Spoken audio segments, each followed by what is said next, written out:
party list system ay binuo para may boses at kinatawan sa Kamara ang mga marginalized at underrepresented na sektor sa bansa. Pero tila nagagamit daw ito ng ilang pamilya para palawakin ang kanilang kapangyarihan. Dahil batay sa pag-aaral ng Philippine Center for Investigative Journalism o PCIJ, kalahati ng party list congressmen ay bahagi ng political dynasties. May unang balita si Mark Salazar. May 64 na kinatawan ngayon sa Kamara mula sa samot-saring party list na kumakatawan sa iba't ibang sektor.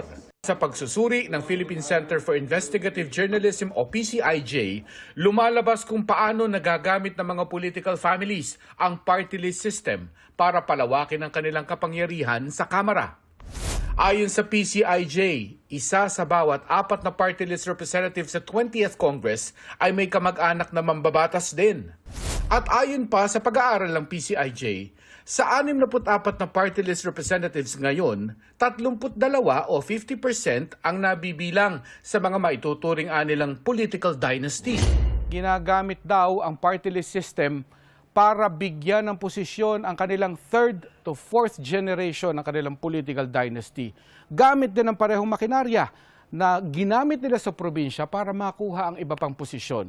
Kaya nga sabi nila, ginawa na raw House of Families ang dapat ay House of Representatives.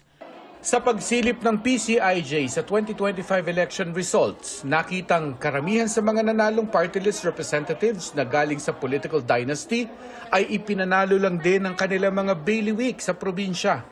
Sabi ni COMELEC Chairman George Garcia, hindi naman kasi yan ipinagbabawal ng batas. Hindi po namin pwedeng tingnan kung paano siya nanalo so long as may mga boto na pumasok sapagkat siyempre po, yung po kasing party list, pwedeng kuhanin lang ang kanyang boto sa isang probinsya. Wala pong sinasabi na dapat ito'y nasa buong Pilipinas. Yung po'y hindi pinagbabawal ng ating pong batas.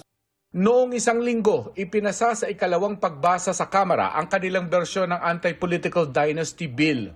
Pero sabi ng PCIJ, ang House version ay magli-legalize lang ng political dynasty imbis na pagbawalan. Mga taga-party list din na nagsasabing napagsamantalahan nga ang party list system ng ilan nilang kasamahan. Talagang nababoy yung party list system na mga kontraktor, mga walang sektor na nire-represent na, yung party list system natin. Hindi maikakailayan kaya maraming mga tao tinitignan na yung party list na backdoor ng mga dynasty, ng mga kontraktor, at ng mga grupo na wala namang malinaw na sektor na nire-represent. All the more disturbing na kapag party list na involved sa corruption kasi inaasahan ng taong bayan ang party list ay kinatawan ng ordinaryong mamamayan. Pero kung sila mismo na involved sa katiwalian, ito talaga ay nakaka-alarma. And this goes to show na talaga kailangan nating habulin ay ibalik ang party list sa kanyang tunay na esensya. Idinulog na noon sa Korte Suprema ang kwestiyon kung bakit kilalang mayayaman ang kumakatawan sa mahihirap.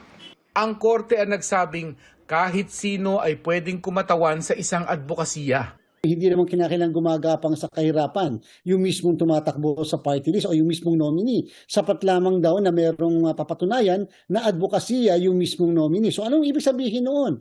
Kung ikaw ay isang lalaki, gusto mong irepresenta ang mga kababaihan, pwede ba yun? Pwede. Basta ang advokasya mo tungkol sa mga kababaihan. Kung ikaw ay isang kabataan, pwede mo bang irepresenta ang mga nakatatanda? Pwede rin.